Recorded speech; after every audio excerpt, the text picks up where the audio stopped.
तो amino acid के कितने टाइप्स हैं? 20 टाइप्स ऑफ अमाइनो एसिड्स हैं। और ये 20 टाइप ऑफ अमाइनो एसिड्स हैं बेटा, इनमें कौन सी चीज चेंज है? ये रेडिकल ग्रुप ऊपर लगाएं या नीचे लगाएं, आपकी मर्जी है, कोई इशू नहीं है कि नीचे लगा हुआ है या ऊपर की तरफ लगा हुआ है। तो this is the radical group, or you can say the lower one. This is a glycine amino acid. 20 type के अमाइनो एसिड हैं और 20 टाइप के रेडिकल ग्रुप हैं। जितने अमाइनो एसिड के टाइप्स हैं इतने रेडिकल ग्रुप हैं, because type of amino acid are differentiated on the basis of radical group. तो इसमें दूसरा है हमारे पास एलिनाइन अमाइनो एसिड है।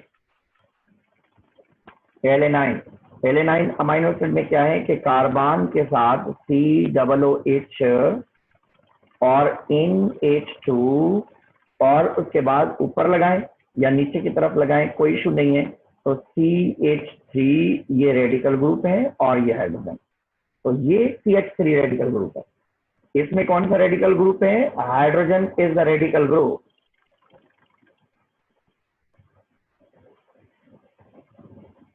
रेडिकल ग्रुप इज नथिंग, जैसे आप कहते हैं कि एक फंक्शनल ग्रुप है एक टाइप का, तो इसका जो रेडिकल ग्रुप है वो क्या है? CH3 है।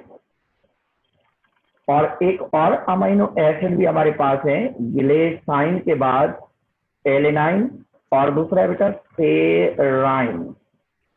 राइन जो अमाइनो एसिड है उसमें COOH NH2 ऊपर हाइड्रोजन लगाएं तो नीचे CH2OH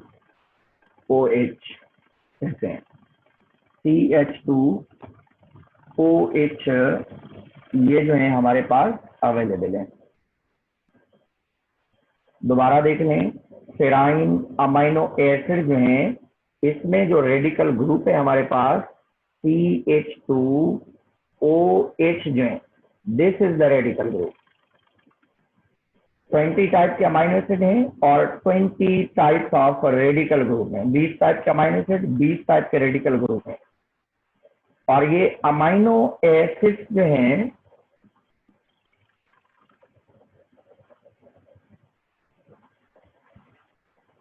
तो ये अमाइनो एसिड जो है हमारे पास NH2 अमाइनो एसिड में टोटल 20 टाइप के हैं, that are the monomers of protein. Protein के ये मोनोमर्स हैं और तमाम प्रोटीन्स इन अमाइनो एसिड से ही बने हुए होते हैं। तमाम अमाइनो एसिड जो हैं जब आपस में, अब देखिए हम अब आगे आ रहे हैं, तो हमारे पास कितने टाइप के अमाइनो एसिड हमने कहा? 20 टाइप के अमाइनो एसिड हैं। There are 20 types of amino acid. अब ज्यादातर कुछ बुक्स लिखते हैं कि 12 और 8 की डिवीजन करते हैं, मगर ज्यादातर जो हमारे बुक जो रिलेटेड है हमारे साथ वो लिखते हैं कि 20 टाइप जो अमाइनो एसिड हैं इनमें से 10 are essential and 10 are non essential. 20 amino acid हैं, इनमें से 10 असेंशियल है और 10 जो है नॉन असेंशियल है, मगर इनकी नंबरिंग वेरिएबल है। कोई 10-12 कहता है, 8-12 कहता है, और ज्यादातर जो हम स्टडी करते हैं वो है 10 जो है असेंशियल अमाइनो एसिड और 10 जो है non essential. Essential amino acid बेटा वो है जो आप खाने में से खाते हैं, आपको डाइट में जरूरी है, आपकी खुराक में उनका होना जरूरी है। 10 essential amino acids get through diet। अगर इन असेंशियल अमीनो एसिड्स की आपकी बॉडी के अंदर लॉन्ग टाइम तक कमी हो जाए तो आपकी बॉडी के अंदर कोई ना कोई डिजीज हो सकती है, कोई प्रॉब्लम हो सकता है। तो असेंशियल अमीनो एसिड्स वो अमीनो एसिड हैं that are necessary for your body and we specially get from the diet, खुराक में खाने में से हमें लेते हैं। और नॉन असेंशियल जो है that are synthesised by your body, so these are not essential, means you cannot get from the diet, means it's not necessary you get from the diet, especially you can synthesize yourself। तो means आपकी body जब खुद जरूरी synthesise कर सकती है तो आप खाने में जरूरी नहीं है।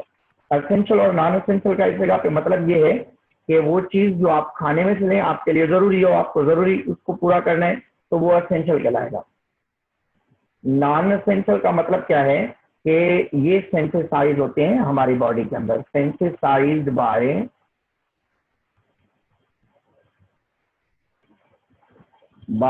Our own body. और बेटा हमारे सिंथेसिस के लिए हमेशा मोस्टली आपका लिवर इन्वॉल्व होता है। सिंथेसिस ऑफ अमाइनो एसिड में वैसे तो हर जगह पे हो रहे हैं, मगर मेन एंड इम्पॉर्टेंट ऑर्गन जो है वो लिवर सिंथेसाइज करता है। So liver is should be means normal, or we can say better to perform the function। Liver का ख्याल रखना चाहिए। अगर लिवर के अंदर कोई प्रॉब्लम आ जाता है तो बहुत सारी चीजों के ऊपर ये चीजें असरअंदाज होती हैं। 20 टाइप के अमाइनो एसिड हैं, उनमें से 10 एसेंशियल जो आप खाने में से लेते हैं और 10 नॉन एसेंशियल हैं जो आप अपनी बॉडी के अंदर खुद बनाते हैं।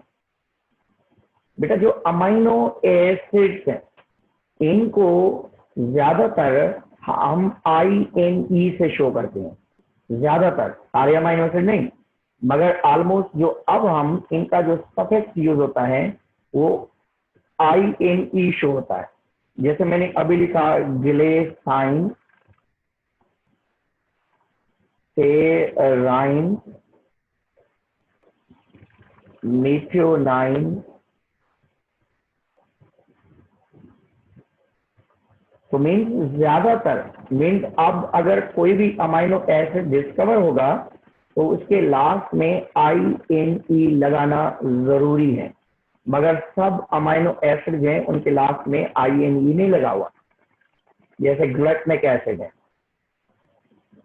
ग्लूटामिक एसिड है तो उनमें जो है अमाइनो एसिड नहीं लगा हुआ, सॉरी उसके लास्ट में INE नहीं लगा हुआ।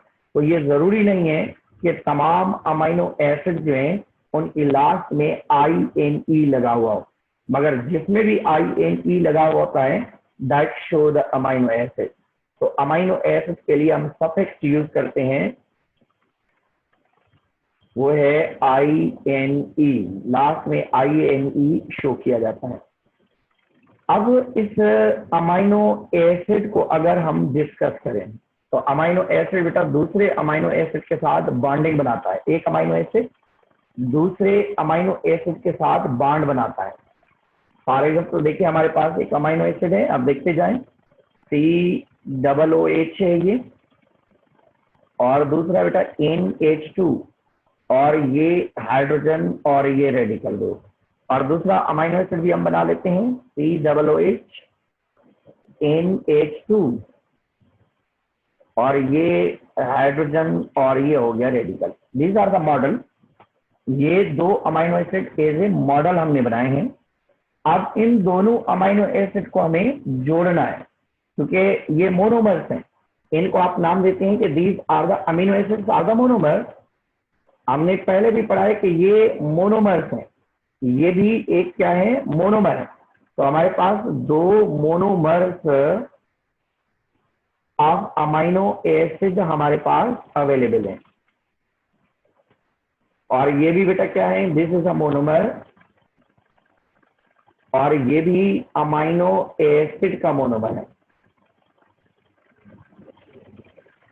अब हमने पढ़ा था कि दो अमाइनो एसिड या दो कोई भी मोनोमर, चाहे प्रोटीन के लिए बनने के लिए आपके पास अमाइनो एसिड हो, चाहे लिपिड बनने के लिए ग्लाइसरोल और फैटी एसिड हो, चाहे कार्बोहाइड्रेट के लिए मोनोसेक्राइड्स हो, चाहे हमने पढ़ा था न्यूक्लिक एसिड के लिए न्यूक्लियोटाइड्स हो, जब भी वो आपस में जुड़ते हैं तो उनके लिए एक वर्ड हम यूज करते हैं कंडेंसेशन का। कंडेंसेशन का, कंडेंसेशन में क्या होता है कि एक का जो पहला वाला जो है उससे OH आयन रिलीज होते हैं, पहले वाले के क्या रिलीज होंगे OH, और जो ये है इसका एक हाइड्रोजन रिलीज होगा इस तरीके से।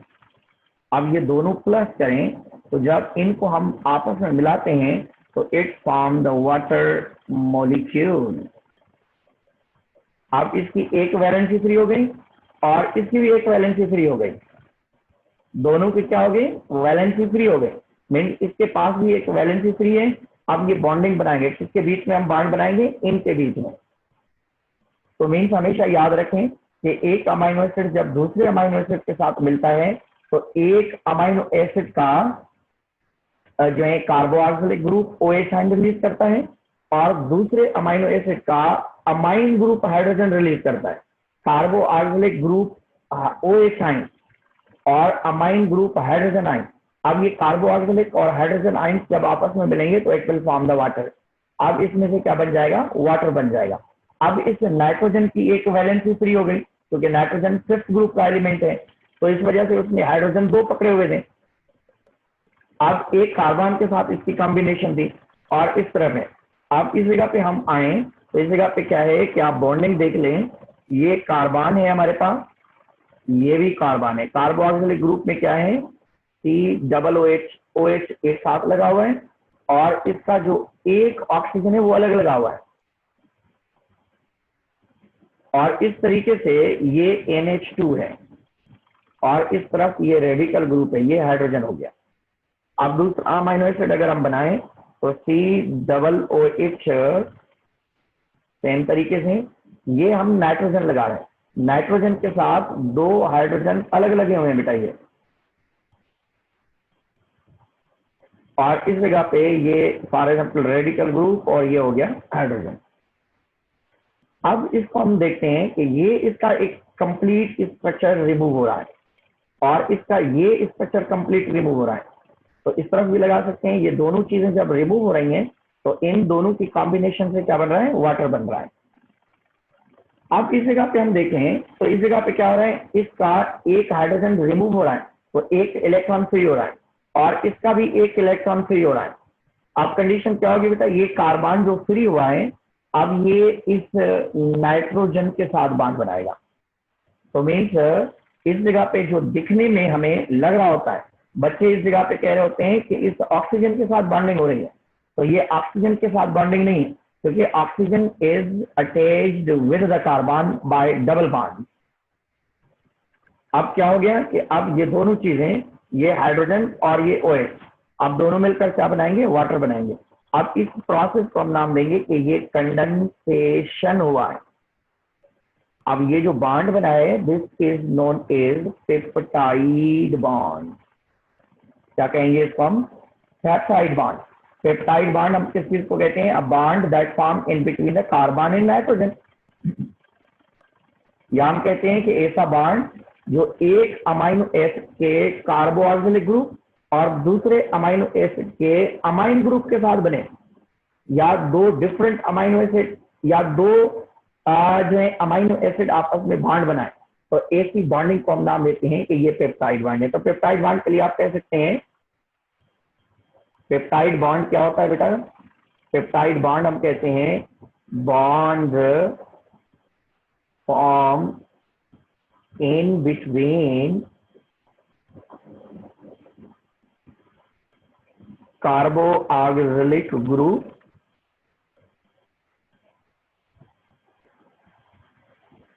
of one amino acid and amine group of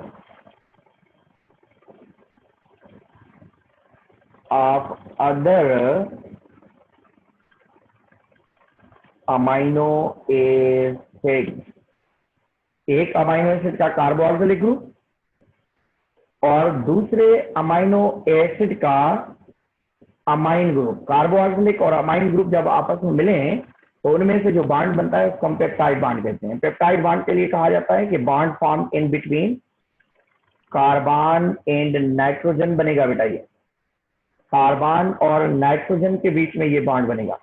तो ऐसा बॉन्ड जो कार्बन और नाइट्रोजन के बीच में बन रहा है तो उसके लिए हम नाम दे रहे हैं कि ये पेप्टाइड बॉन्ड है।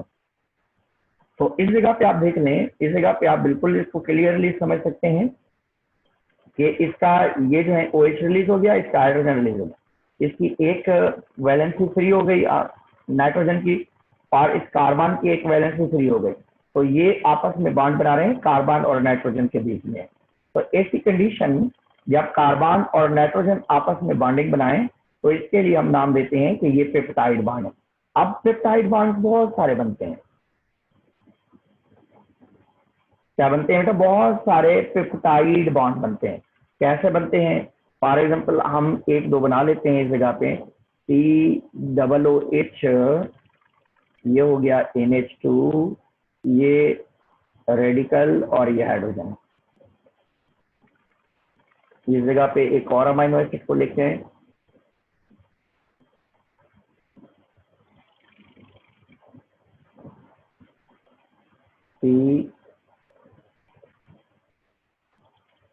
NH2, हाइड्रोजन ऐड करवा दें, कार्बन C डबल,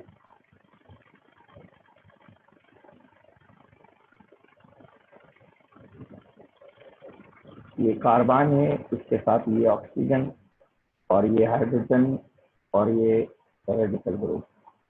एक और बना देते हैं हम,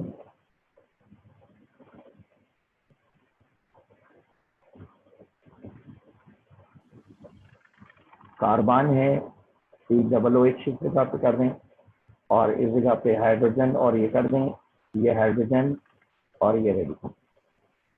आप देखें कि ये बॉन्ड किसके साथ बन रहा है? This is the peptide bond. और इस जगह पे क्या रिलीज हो रहा है? H2O रिलीज हो रहा है। इस जगह पे भी ये इनके बीच में बॉन्ड बना है और इस जगह पे भी क्या बना है? वाटर रिलीज हुआ।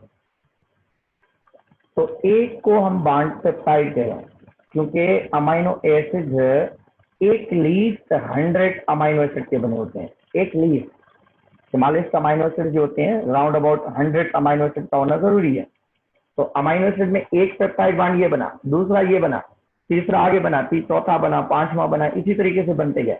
तो हम पॉलीपेप्टाइड का मतलब क्या है कि पॉली मीन्स मेनी,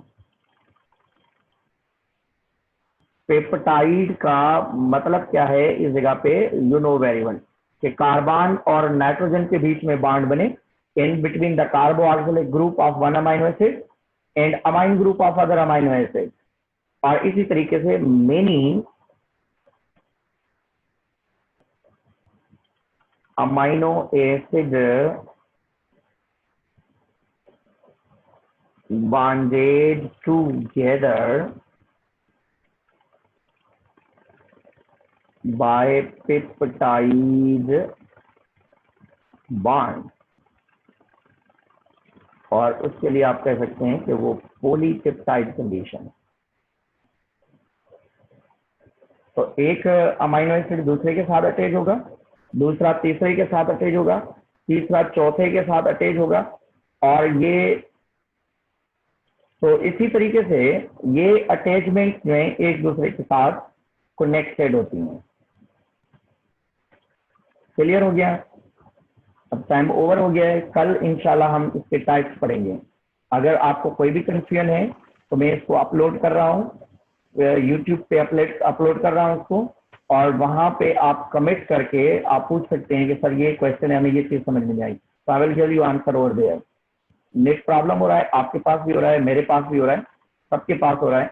2 मिनट चल रहा है तो फिर कनेक्शन थोड़ा सा लूज हो रहा है, फिर उसमें चीजें जो है मिसप्लेस हो रही हैं। अगर आपको कोई भी इशू है तो मैं इसको अपलोड कर रहा हूँ, अपलोड करने के बाद आपको लिंक भेज देता हूँ, या आप मेरे यूट्यूब चैनल को जो है आप सब्सक्राइब कर रहे हैं तो आपको अल्टीमेटली लिंक आ जाएगा।